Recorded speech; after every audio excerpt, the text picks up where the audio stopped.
अस्सलाम वालेकुम। अच्छा जी, हमारे पास ये इक्वेशन है -16 जो है बराबर है x/4 x/4 + 2 के, ठीक है। और हमें इसको सॉल्व करना है x के लिए। अच्छा, अब x के लिए सॉल्व करने का मतलब क्या है कि हम x को अकेला कर लेना चाहते हैं। अगर एक साइड पे हमें x मिल जाए इक्वेशन की और दूसरी साइड पे बाकी सब कुछ हो तो हमें पता जाएगा कि x किस चीज़ के बराबर है। अच्छा, अब x को सॉल्व करने के लिए अभी ये जब इस शक्ल में x को आइसोलेट करने की बजाय अगर हम पहले स्टेप के तौर पे अगर हम इस पूरी टर्म को इसको आइसोलेट कर लें तो भी काफ़ी है, ठीक है। तो अगर हम इस 2 को यहाँ से हटा सकें, अब इस 2 को यहाँ से हटाने का सबसे अच्छा तरीका क्या होगा कि हम इसको यहाँ से सब्ट्रैक्ट कर दें, ठीक है। लेकिन मसला क्या है, अगर हम इस इक्वेशन का मतलब है कि ये जो हिस्सा है ये इसके बराबर है, तो अगर हम इस सीधे हाथ पे से कुछ माइनस कर रहे हैं तो हमें उल्टे हाथ पे से भी करना पड़ेगा ना, क्योंकि अगर ये चीज़ें बराबर हैं तो अगली जो हमारी इक्वेशन बनी है वो उसको भी हमने बराबर रखना है।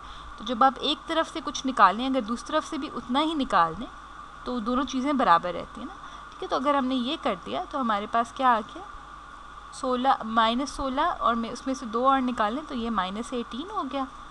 और इधर क्या होगा x+4 और ये +2 और -2 आपने किया तो ये हो गया 0। चाहे तो आप यहाँ पे +0 लिख सकते हैं लेकिन उसकी ज़रूरत नहीं है तो हम नहीं लिख रहे, ठीक है।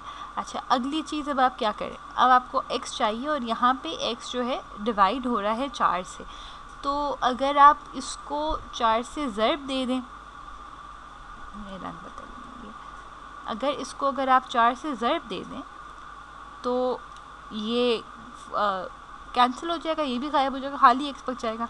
अच्छा, लेकिन फिर जब हमने सीधे हाथ के साथ कुछ किया तो हमें उल्टे हाथ के साथ भी वही करना पड़ेगा, वरना इक्वेशन हमारी बरकरार वो इक्वल नहीं रहती ना। इक्वल रहने के लिए जब आप एक चीज़ के साथ कुछ करते हैं तो आपको दूसरे के साथ भी करना पड़ता है। तो अगर मैं इसको 4 से ज़र्ब दे रही हूँ तो मैं वहाँ पर भी 4 से ज़र्ब दूँगी तो क्वान्टिटीज़ बराबर हो जाएंगी, ठीक है। अगर मैं इसको 4 से ज़र्ब दूँ तो क्या हो जाएगा, ये और ये 4 तो कट जाएंगे, तो ये हो जाएगा खाली, ये और ये 4 कट गए और ये खाली हो गया x, ठीक है। और इधर क्या होगा, 4 को अगर मैं 18 से ज़र्ब दूँ, इसको हम लोग हिसाब करके देख लेते हैं। अगर 18 को हम 4 से ज़र्ब देते हैं तो क्या होता है, 4 को 8 से ज़र्ब दें तो हो जाता है 32, 1 को 4 दफ़ा करें तो वो हो जाता है 4 और उसमें 3 जमा करें तो हो जाता है 7, तो हमारे पास आ गए 72।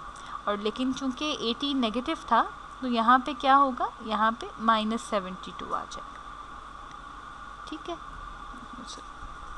-72 आ जाएगा, ठीक है। और ये आपका जवाब आ गया।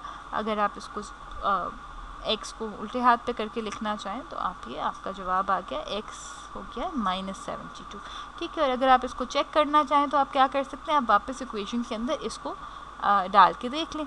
हमारी इक्वेशन थी -16, अच्छा, और ये हमने कहा हमारा जवाब आया है ये, तो मैं इसको वापस इस इक्वेशन में डाल के x की जगह मैं -72 लिख रही हूँ, ठीक है। ये x की जगह हमने -72 लिख दिया। बाकी इक्वेशन इसको आपने